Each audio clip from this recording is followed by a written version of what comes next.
Marni Your Wing Girl is here on the podcast. And, I was really excited to have her on the podcast because I work with couples almost exclusively. I wowould say 99% of the people who come to see me are people who are, 40s, 50s, even up to the 70s, and they've kind of mired in habits and stuff. But it's fun to kind of look back and see what the people who are single or who are kind of approaching and she works with men a lot, and I feel like men have lost their mojo a little bit in terms of learning how to socialize. The video game, the COVID culture has kind of put a kibosh on a lot of it. Some men Mhm. never really kind of learn how to launch, and she solves a lot of that with her coaching, with her courses and stuff. And I've been a big fan of her YouTube channel. If you haven't seen it, you should definitely check it out. There's great information on there. And so welcome to the podcast, Marnie. Thanks for having me. Well, that was a nice little pump up for me, and I'm going to give a pump up to you, even though I gave it to you before we started talking on the podcast. But I was listening to your episode on how to check in with your wife and how to handle it when she says she wants to connect and you're doing everything and she's still saying we're not connecting. And I thought your responses were spot on. They would be the exact same advice that I would give. So I haven't listened to all your podcasts, but I can tell by the way you were responding you give really, really great, solid advice. Well, thanks. I appreciate it. Um, so what got you started working with men specifically? I made a joke at a singles mixer and then it stuck. That honestly, that's what started it. But even when I was a teenager, I was always friends with men and they were always asking my advice. Or actually, I was probably just always offering up my advice. I don't even know if they came to ask me in the beginning. I would just Right. tell them things about women. Oh, she's not into you. She's into you. She's just playing around with you. She's testing the waters. She's on the edge. But if you do X, Y, and Z, she'll be more interested in you. So I was always naturally doing that for my male friends. And then when I moved out to Los Angeles, I went to a singles mixer that nobody was talking to each other at. And I just started grabbing men and was like, come talk to her, come talk to her, come talk to her. Oh, she's into you. She's looking at you. And when I went home after that night, I said to my roommate, I want to do that for a living. I hate what I'm working in PR. I hated it at the time. Now I love PR, but I used to hate it. And I said, Sure. I wanna do that. I wanna be a wing girl. And my roommate was like, "I don't know. Guys don't want advice from women. They really don't care what women have to say." And I was like, "Oh, no, I don't think you're right." And so I posted an ad on Craigslist. This is a long time ago, 22 years ago, 23 years ago, actually. And I had 75 guys respond by the next morning saying, like, "I want a wing girl. What's a wing girl? Show me. Like, help me. Let me do this for me." And then I started going out with them in person. And I would pick up women for them and then what started to happen was that half the time that we were working together, they'd end up just asking me questions and revealing all of these things about themselves that I, as a woman, did not know, that they were insecure about, confused about, didn't understand. And half of our sessions would be me just like squashing all these myths and misconceptions about women. And then after 6 months, I stumbled onto the pickup artist community, learned about digital marketing, and started creating my own at home systems for guys on how to do this themselves. Cause I started thinking, like, if they really need me to do this, are they really the men that women want? No, but let's school them first, help them learn, give them the tools that they need. And then when they're good and ready, I can be their arm candy that can pull women into them and then they know what they're doing. And so that's what I've been doing for the past 22, 23 years is just helping men understand how to attract the women that they want. And then I have started also doing some work with people who are married, with men who are married and they've lost that spark in their relationship and helping them figure out why their wife won't sleep with them or why their wife hates them now and how to get some of that love and attraction back. Yeah. So interesting. So you used to actually go out with them physically, and Yeah. when you said arm candy, it caught my ear. Like, wait a second, you used to like go to the bars or Oh, go to yeah. the and pull the women in with them? Oh, yeah. So actually, Is it that- was 2 wing girls, so it would be me and somebody else. So in the very beginning, I had hired, oh my god, like 22 women because I had once I said I hated PR, but I worked in PR, so after I started this company, I did PR for this company and then got a lot of business from it. So I quickly built up to 22 women working with me, and we would go out in teams of 2, and one of us would stay with the guy, and one of us would go around the room and, like, kinda check out other women and start conversations with other women, and then the other guy and the girl would come up to us afterwards. So, Mhm. yeah, it was 2 on 1, but oh my god, it was so much fun. But yes, we did do that, and it was great. And there's probably some kind of comfort too, because there's 2 girls, so it's less intimidating than just one pulling one in, and Yeah, because then yeah, it's like, if there's one-on-one, it's like a it seems a party. bit weird, and you're like, "Wait, are you with him? Are we trying to get involved in a threesome?" Like, I don't even know what other people could be thinking in their mind, but 2-on-1 was safer for the wing girl, to be honest. I always wanted her to have a partner when she was going out with a random guy that we didn't know much about, until we started working with him, and then it also looked better to women. It created even more safety and comfort and validation. Yeah. You mentioned the myths and the misconceptions that men had once you started talking to them. Well, now with a couple decades of experience, what do you find are the most common myths and misconceptions that men have when approaching women, when thinking about dating? That they don't wanna be bothered, that they can't interrupt women, they can't ask for what they want, they can't say anything sexual, they can't even show a woman that they have any interest in her, they have to hide that because as soon as they do show that there's some interest or attraction, they lose their power. That's a huge misbelief. Like, why would I let her know that I'm interested? Because then she'll, like, squash me in some way or she has full control.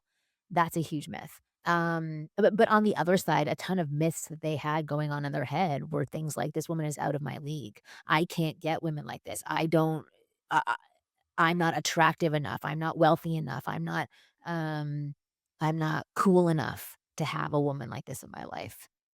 Reminds me, I have a friend, I was a groomsman at his wedding, or vice versa, I can't remember. I think both ways. Can't remember now. But Yeah. he beautiful wife, wonderful wife. They're very happy. They have 2 kids. And I remember asking, because he's socially awkward beyond belief. And I remember asking, how did you guys meet? And she's like, we met at a bar. I'm like, he came up and hit on you? Never in a million years would I thought that would happen. And she said, he came up to me, we started chatting, and 2 minutes in, he said, just so you know, I'm broke and I live with my parents. And she's like, that honesty was like refresh. We live in Isn't LA. it? She's like, "That's refreshing." And so, like, I kept talking. I was like, "Oh, You and serious? he's more cynical than even she is now, and she's like no slouch." Yeah. So Oh, it was just like oh, he sorry, met my her at Siri just at came on. I missed what you said because my Siri, for some reason, is getting activated by us talking. I missed that last part. So wait, so what happened after he made that comment? They kept talking and what? they kept talking, and she realized like he's a really smart guy, a little socially Yeah. awkward, a little kind of lost his confidence because some stuff happened to him at that time in his life. But she saw like the diamond in the rough, and like sure Yeah. enough, She's a like, "I'll year clean later. this up." She didn't even have to. Like, it was just, timing, but he polished up quite nice, and they Oh, live a good. 100%. But that Yeah. is so funny. So I had Doctor Robert Glover on my podcast recently, and he's the man who wrote No More Mr. Nice Guy. And Uh-huh. he was talking about like what broke him out of his nice guy shell was joining a men's group where he would just say everything in this group that he felt shameful about, and being in this group and having his shameful comments land on these men and them saying like, "Okay, great. That's not that big a deal." Right? Versus, "Oh my god, I can't believe you're like this. You're broken. You live with your parents." Him being able to baby step into blurting out or sharing his shameful thoughts led him to a different level of confidence and comfort, and then he could do that in front of women, and that's what he found unlocked things for his attraction levels with women. The fact that he could just say things like what your friend said, "Yeah, I'm broken. I live in my parents' basement." Like, Yeah. that actually created attraction, sexiness, because there was an authenticity there Authenticity. Yeah, sure. and honesty there that is so rare with the men that typically approach women, that women latch onto that and wanna hear more. Obviously, if it turns into a really negative story where the man's throwing up on her verbally about all of his negative attributes and traits, that's not gonna be of interest to her, but just that little bit of honesty, of revealing a vulnerability, and then coupling that with good conversation, connection, showing that you're intelligent, that creates massive levels of attraction with women. Yeah. One thing you said that kinda caught my attention a second ago is, like, not letting them know that you're interested sexually, what you want. I'm a little surprised by that myself. I joked with my wife once because when I don't talk to men who are dating, but when I remember being, in my 20s, and the guys would be too forward and it would be a turnoff. And like I joked with her, I'm going to write a book one time for men called Never Talk About Sex.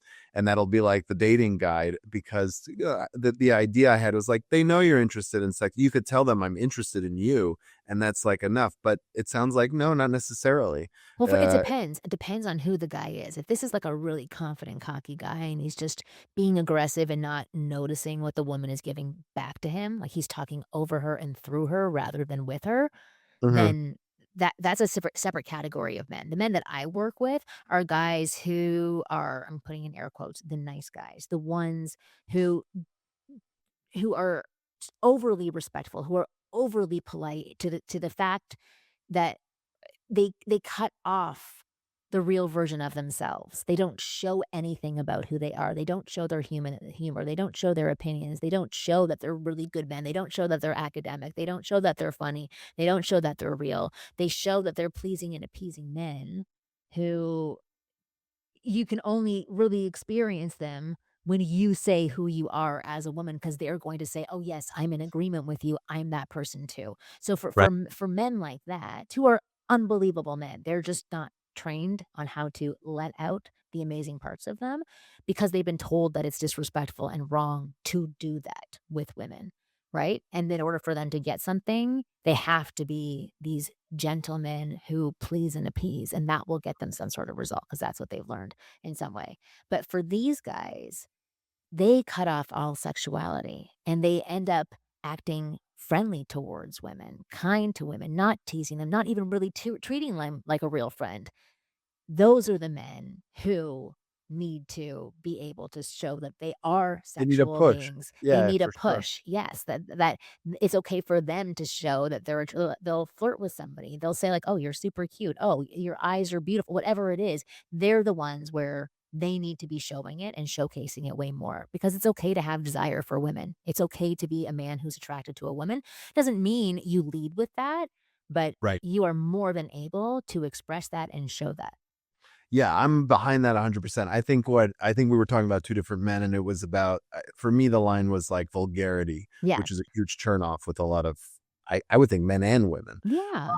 but Well, because 'cause more. they're just not they're not reading the room, right? So in my F formula, I talk about the 3 phases of flirting, where it's initiation, escalation, and then infatuation, right? So the initiation level is low level playfulness with women, where you're getting a sense of what kind of playful interaction you can have between you and her. It's very PG-13, it's low level teasing, it's low level touching, it's medium level eye contact, all things to say, I'm a playful man. I can do what I want. I want you to do that back with me. And I want to see if what I'm putting out there, you respond to as well. And when you get the green light, and there's a whole bunch of things in the F formula that shows what the green light looks like that says, I Mhm. want to play too, you can dial it up. And that's when you can start to interject a little bit of sexuality, a little bit of things, a little more on things that have a sexual nature, talking about her body, talking about flirtation, talking about um, I guess sexual things, but not on a very overtly sexual level. Sure. And then there is the infatuation phase. So once you get to the escalation phase and she's still saying like, "Yeah, I'm on board. I'm following you. I'm following this path that you're putting out there," then you can go to infatuation phase, which is more overt flirting between the two of you. Heavier touching, kissing, interactions, slapping ass, like things like that that are saying, "Yes, we're both into this right now," and there is agreement on both sides. And what happens with most men, or a lot of men, is they go straight to the infatuation phase where it becomes like they're a bulldozer trying to push that onto a woman when she's not primed for it yet. It's the same thing when you get Mhm. to the bedroom, right? Like women Mhm. are not ready to just have sex instantly Right. unless there's been a buildup Right. created for Yeah. that path to happen. But men, Sure. but many men, not all men, which is what I've learned too about men, many men are ready for it. They're like, "I'm turned on, I'm ready to go. I can finish very quickly. I wanna have sex with you." Where women, we take a lot longer to warm up. It's the same thing Yeah. verbally when we're interacting with men. Gotta preheat the oven. Yeah. I know. See that I always say things in like 1,000 words that other people can say in 1 sentence. But yes, you have to preheat the oven. Right, right. I think that physiologically, it makes sense too, right? So a man has to be excited and rigid and like, Yeah. stiff and firm in order to have so like a lot of that could be done very quickly, whereas a woman needs to naturally be soft and permissive in order Mhm. to accept some physicality into her. And Yeah. and so that takes you have to kind of take away any sense of fear or trepidation. You have to make it a comfortable Yep. kind of situation, which is why massages work so well for a lot of couples because it Mhm. gets you It's into that space. relaxing. Yeah, Mhm. It warms like, you up, it opens you up. Yeah. It gets all your nerve for ends sure. tingling. Exactly. Walk me through like one green light. So what's if let's say I was a client of yours and you're saying, you get the green light. So I initiate the conversation because I liked your structure that you kind of walked through. I say, "Hey, how's it going? I like your dress. What are you doing at this place?" Right? What's a green light that kind of is like, okay, engage more. I mean, the biggest engage more is that I respond to you and I continue the conversation, right? That's a huge Sure. green light. Not necessarily a green light of I'm attracted to you, but that I'm open for you to continue the conversation. So if you want to continue on smaller green lights, it would be things like looking at you, leaning in, batting our eyelashes, playing with our hair, licking our lips, taking out lip gloss and putting lip gloss on us. I just learned this one, but scratching your wrist as well apparently is like a very Haven't heard of primal that thing. one. That's I'd never interesting. heard of that one either, but but they're like even just I mean, you're already talking at the point that we're talking about, but proximity, right, is also another sign of I am interested in you. I'm hovering around you in some way and I want you to notice me. But if you are in conversation, it would be a woman who is engaged with you, not trying to stop the conversation, looking around the room, giving you one-word answers. And Yeah. the best way to evaluate, and it's hard to do in some situations, but the best way to evaluate if there's a woman in your life that you're interested in, you want to look at her baseline level of who she is and how she interacts with other people. So, for Mm. example, if there's somebody at work that you really like, and she always touches you and she hugs you and she laughs with you, and you're like, this girl's into me. But then you look around the office and you're like, oh, wait, she's touching Marcy. She's touching Dan.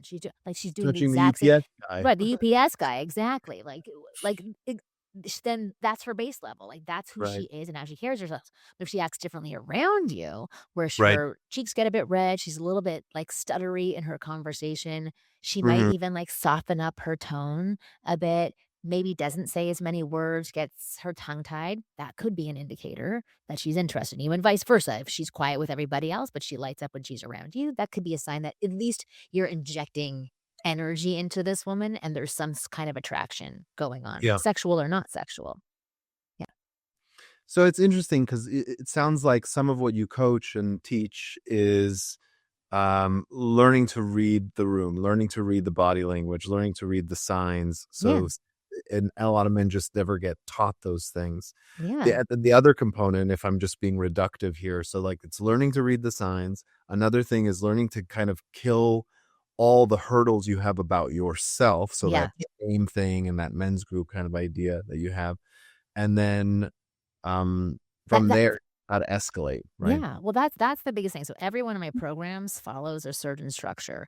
It's turn yourself on and discovering who you are. That is the first point for every single program that Mhm. I have. Because if you can't turn yourself on, you're not going to be able to turn anybody else on. Like there's no chance in hell that you'll be able to do that. So once you're walking around where you're like, oh, like I am freaking amazing. I've got this about me versus thinking all of the negative things that you don't have, right? Sure. That could attract women and you're pumped up and you're confident, you feel a bit great about yourself, then you go out and you start to learn the tools for attraction because you're armed with confidence and the fact that rejection is not going to knock you down the second that you try something.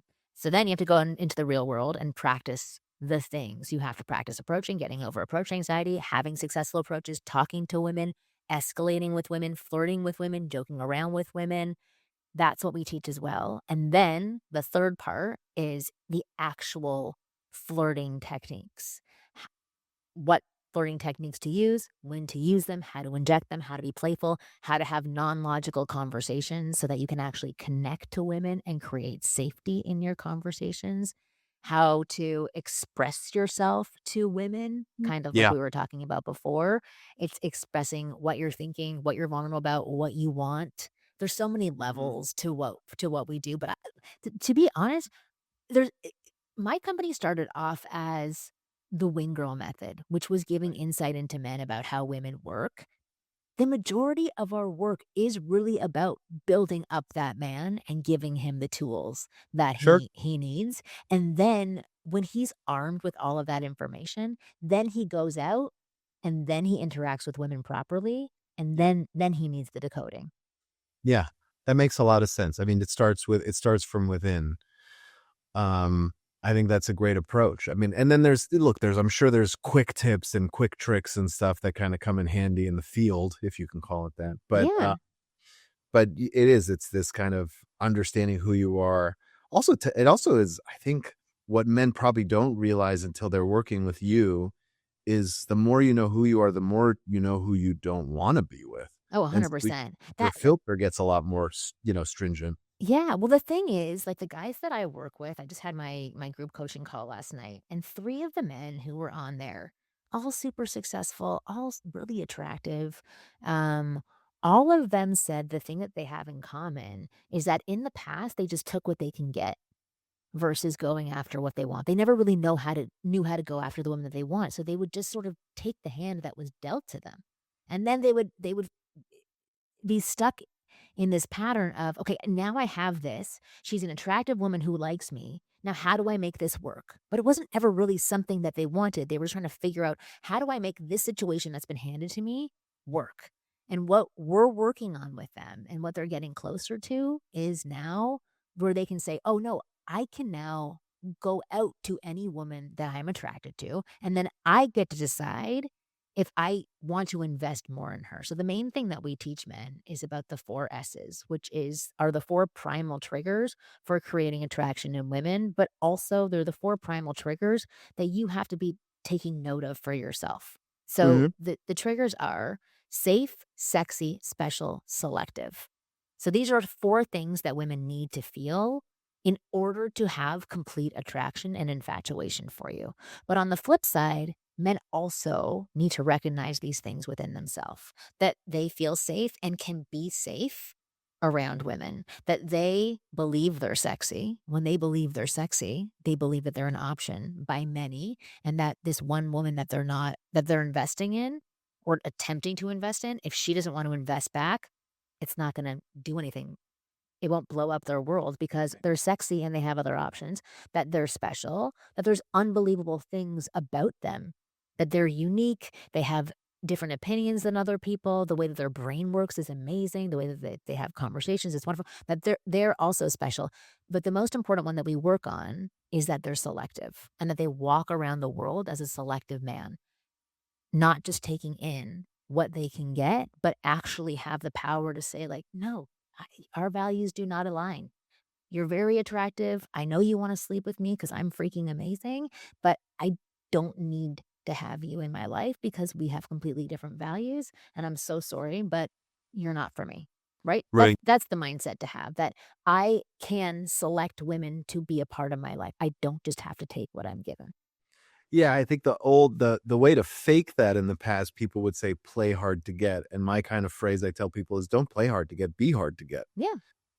Just if you actually like, look at me, I got 4 kids and a wife, I'm impossible to get. Right, That's attract exactly, some people. exactly. Try it. Right, But yeah, it's interesting because you're in that position of, let's call it power, right? Or okay, mindset that sure. you're like, "I'm really happy. I have 4 children," which is, I mean, bravo to you. I can't even handle 2, so that's amazing.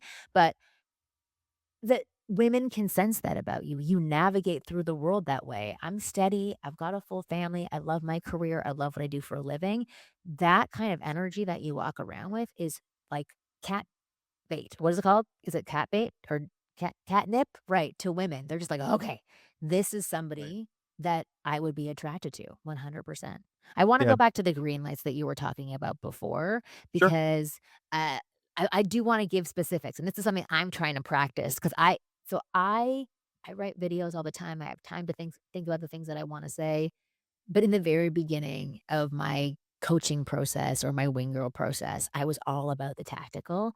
And because I've been Mhm. doing this now for 22 years, I feel like I'm getting into the esoteric, and that's not helpful for people that Sure. are listening. But so the main thing for the green lights for guys to recognize is Yeah. that if you do something and it's received, that is a green light to continue. So if Yeah. you make a flirty comment and she flirts back with you and banters back with you, and maybe she touches you on the shoulder when she does it, that is an escalation point that says, okay, green light, keep going at this level, or you can increase slightly to see if I'm on board with you to Mhm. go to that next level. So you could do a touchback. You can even do like a long pause where you smirk at the girl and you give her a triangle gaze where you look from one eye to the next eye down to her lips, back up to her eye, and just smirk and hold tension. And again, see if she's on board to receive that from you. But if you do flirt and she looks away and she gives nothing back to you verbally and she shifts her body language, that's a sign that that was not well received. Doesn't mean it's done. It just means that that attempt that you threw out there was something she wasn't ready for yet or something that she did not want. If it continues to go down that path, then you excuse yourself, you be a selective man, and you walk away. Right. Yeah, a relationship is only as strong as the person who wants it the least. So you have to kind of you Yeah. have to be, like, aware, like, "Okay, well, this is going nowhere, move Yeah. on." Right, But I think even for you, you're like, you're not when you become a selective man and you are being who you want to be, which means that you're putting either a jokey self out there, a playful self out there, an intelligent self out there. If somebody else isn't latching onto it, that's a Yeah, mismatch for you as well. right, right. So a selective man will say, okay, this isn't good for me either. I'm not enjoying this. I'm not going to work my ass off Yeah, unless you one of the pay most me. attractive qualities in another person is that they like you. Yeah, That's an incredibly attractive quality. 100%, 100%. So we do also teach guys about how to start conversations. I have a whole bunch of tools for that. How to start Right. conversations so that people do start off more engaged, that the Yeah. barriers are dropped down a lot faster. How to start off by being playful right off the bat so that you can start the conversation on a high note. So there is a little bit of flirtation going on Mhm. and and then you can build even more attraction from there. Because a lot of men attempt to connect first with women, so they feel really safe, which is nice. But when you're in that space of connecting first and building a safe rapport, it can Mhm. sometimes be challenging to then move to playful. So I usually suggest starting off as playful, talking to somebody, a woman, as if you already know her and you have full permission to Yeah. engage with her. And then you can start to interject more connecting points through conversation, go a little bit deeper, and then go back to the playful and have some tension. You touched on this a little bit already, kind of underneath the surface, but I'll just call it out to kind of just talk about it bluntly. A big problem for a lot of men is this fear of rejection.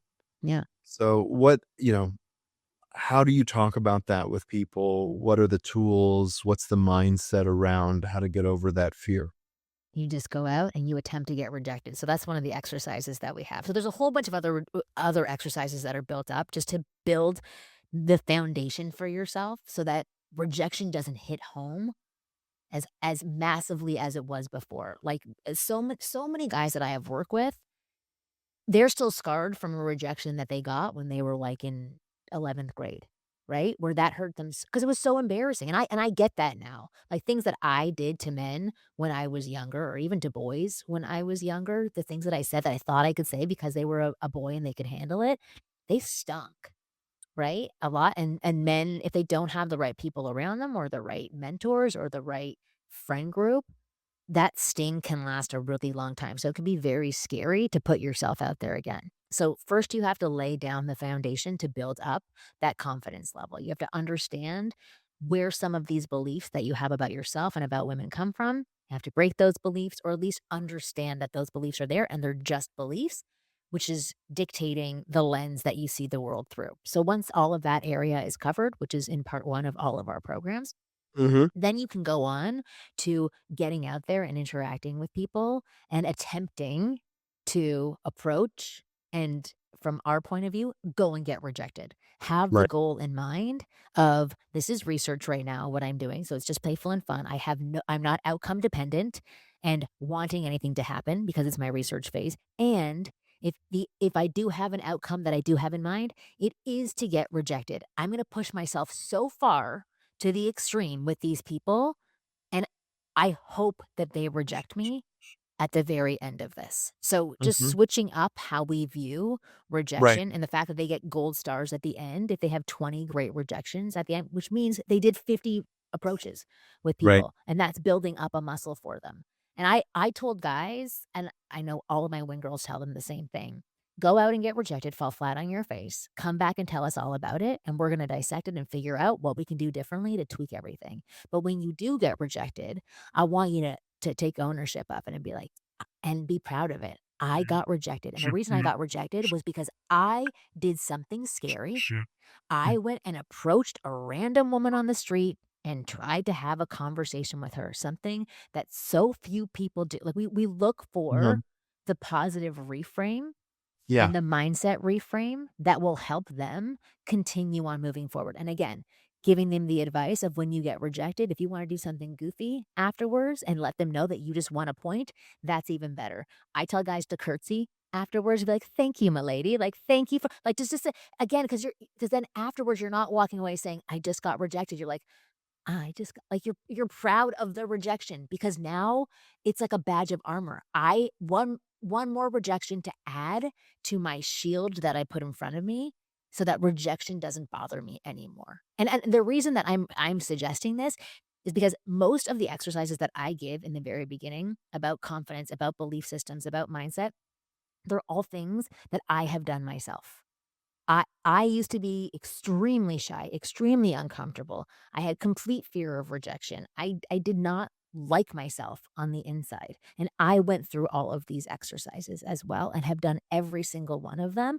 And I know that they have helped me. And now I know after working for 22 years, and I have definitely had touch points with hundreds of thousands of men that 95% of the time, these things work. The only time they don't work is when men don't do the things that I say for them to do, and they're not ready for it yet.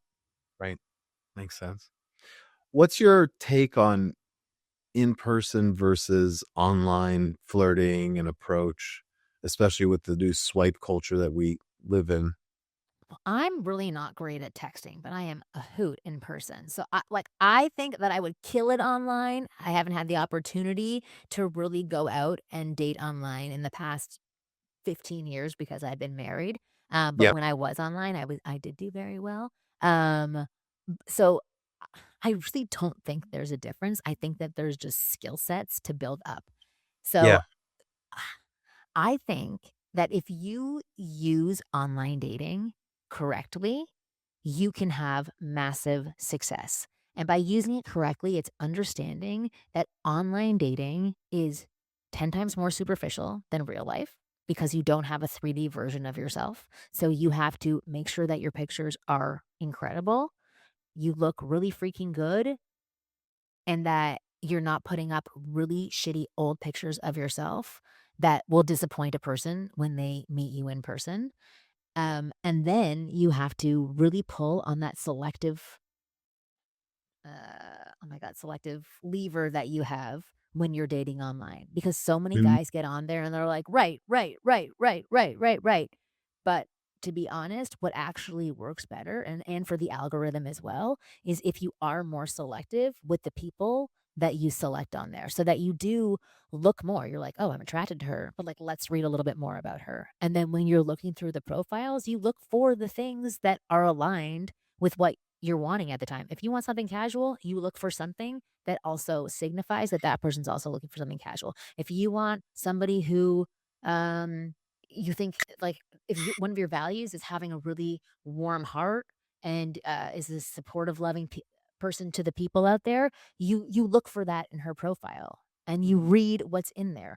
And again, so many people use it as a superficial tool, and they get superficial responses from it, and then become really disappointed and challenged. So many guys that I work with, they also use it and they get scammed all the time Sure. because they have these really beautiful, and I understand, like, I would be swayed by this as well, these really beautiful women who take no work at all And the women are infatuated with them and they get sucked into that because that's their ultimate fantasy that I just have to put barely anything out there. And this woman is going to absolutely love me because she can tell who I am without me having to showcase anything. And then they eventually end up spending, thousands of dollars on her because they end up getting ripped off. So I can understand why people have a very disappointing experience online, but if they were to use it smarter and they would go slower with it, they would have a better experience. Dropping gems. I love all of it. Thanks, Marnie. Yeah. If someone wants to work more in depth with you and learn more, what's the best way for them to get into your orbit? Well, I would go to my new podcast called Turn Her On and check out my podcast. I host it with one of my friends named Morgan, and we bring on different experts, my wing girls, past clients of ours, and beautiful women to help guys navigate the world of dating and relationships and women. And then I would also go to my website, winggirlmethod.com, and start from there. Marnie, thank you so much for being on the show. Yeah, thank you.